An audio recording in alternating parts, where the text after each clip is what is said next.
Good morning, welcome to sunny Barnsley and the start of another new week, and this is a job that we're doing for this week, and it's a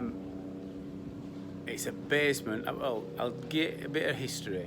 So I came and did a damp timber report on this property, and we found a few issues, and they've instructed us to sort them all out. Beautiful property with a basement, and basement's been converted, but just flick the radio off, James.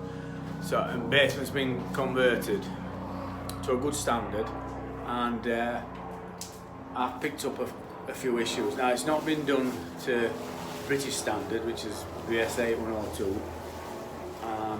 There's no drainage, and then because I'd not done a destructive survey, then we didn't know what we were behind. Although I did, these are gas meter and stuff, and I could see that there were no membrane, so I could tell that it had not been done to standard, but it is dry. It is basically dry, but there's some issues. I noted that there tend to be on a lot at nibs, which you've got down here, nibs. So only thing that we can do other than rip everything out and redo it is to sort these bits out as and when, and take these bits off and guarantee them for customer.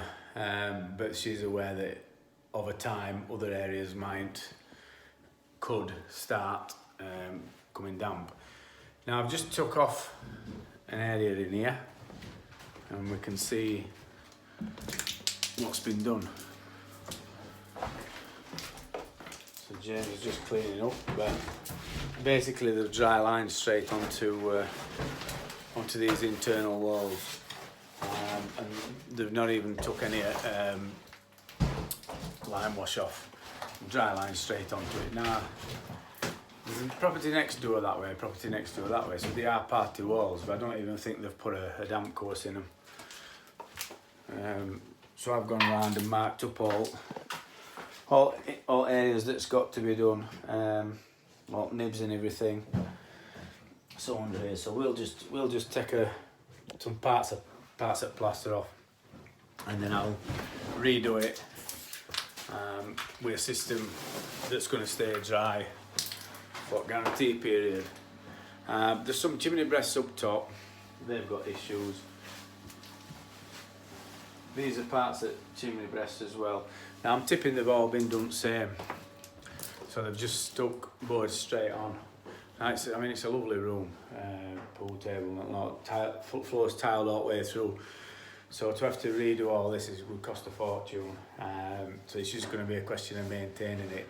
That's the most viable option for people that's bought property, and they know that when we report, we put in it that, you know, to do it to standard, it would cost a fortune, because it's more expensive to rip everything out and do it than actually do it from just brick, and that's why it needs to be done right in first place. Because if you're having a basement done and guys not qualified and they're not doing it to regulations, they're not doing it to British standard, then you're going to get something like this. And after, I think a guy moved in 2006, so it's over a 10-year guarantee period anyway, but it's just starting to show. But there's no membrane on anyway. He'd have probably had a chance if they'd had some membrane on. I think I saw some blue visqueen on back wall there. No, the wall, yeah. So in what they call it, in electric box, there's some visqueen in there. So I just thought I'd show you a start in this job, and I'll probably show you as we get halfway through. So it's just a question of cutting these areas out and then redoing them, then reinstating stuff back on top. And we'll do it with some kind of system that's going to stay dry. I ain't decided what yet, but it'll be dry for guarantee period. So I just thought I'd show you the basement that's been done out, not to standard and what could happen in future if 5-10 years down the line, if you're living in that property. So just beware of who you get to do your basement, and make sure that it's done to standard. It might cost you a bit extra, but in the long run it's probably going to save you money. Damp Sam, signing off. Happy Monday.